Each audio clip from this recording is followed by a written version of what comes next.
you're looking at his chest. This is exactly what his chest looks like. Now, if a heart's doing this, anything could be wrong with it. There could be a problem in the aorta, there could be a problem in the ventricle, there could be a hole in the septum, you just don't know. What part of the heart is enlarged? What's it doing? There's only so much that you can do kind of with a stethoscope and with palpation. Gustivino was brought to our attention by his father, who said he had some kind of heart problem. And he looked a little skinny and a little frail for his age, and as soon as we took off his shirt, you could see the heave totally through his skin.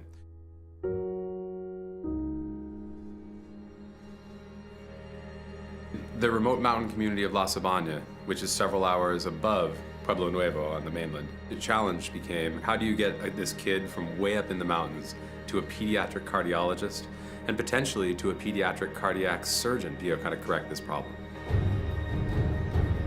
We've arrived in Pueblo Nuevo, the jumping off point for our mobile clinic to La Sabana in the mountains. And it's actually been really dry for 3 or 4 days. This actually might be one of the easier passages up the mountain that we've had. Let's see.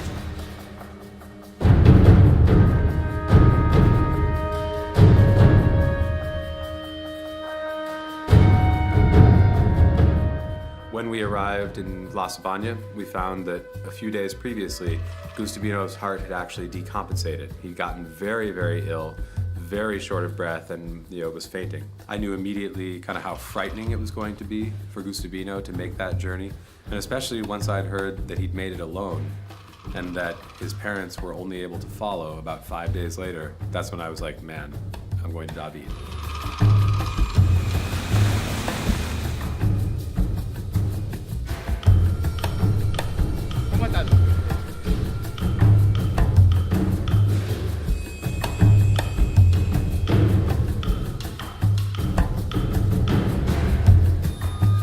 We're here at the Women's and Children's Hospital in David. Gustivino has been here 7 days. Apparently what they're really trying to do is just stabilize him to see if he could be a candidate to make it to Panama City and have surgery.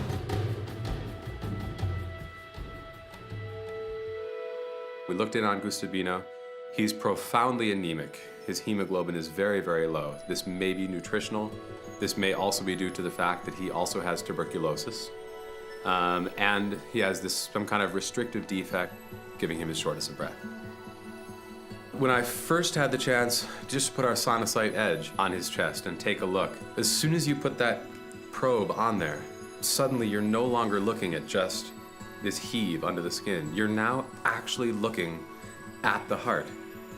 We were able to see in extraordinary detail the dilation of his atria. We were able to look at his valves.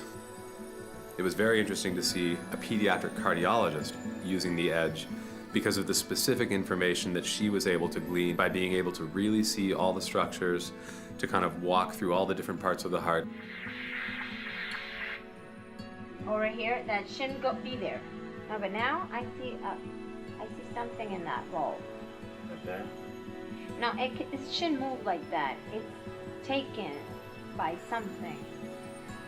And we're going to be coordinating with Dr. Rakina to essentially do his 6 months of tuberculosis medical treatment, because we're essentially committing to 24 weeks, to 24 turnaround trips up that mountain. And since you can save material on the edge, both film clips and still images, it's just an extraordinary tool for bringing somebody who lives in a remote mountain community in contact with a specialist pediatric cardiologist who's on the other side of the continent. In essentially direct contact is an extraordinary sidestepping of the mountain ranges, geography, socioeconomics, and all the other barriers that exist between that doctor and this patient.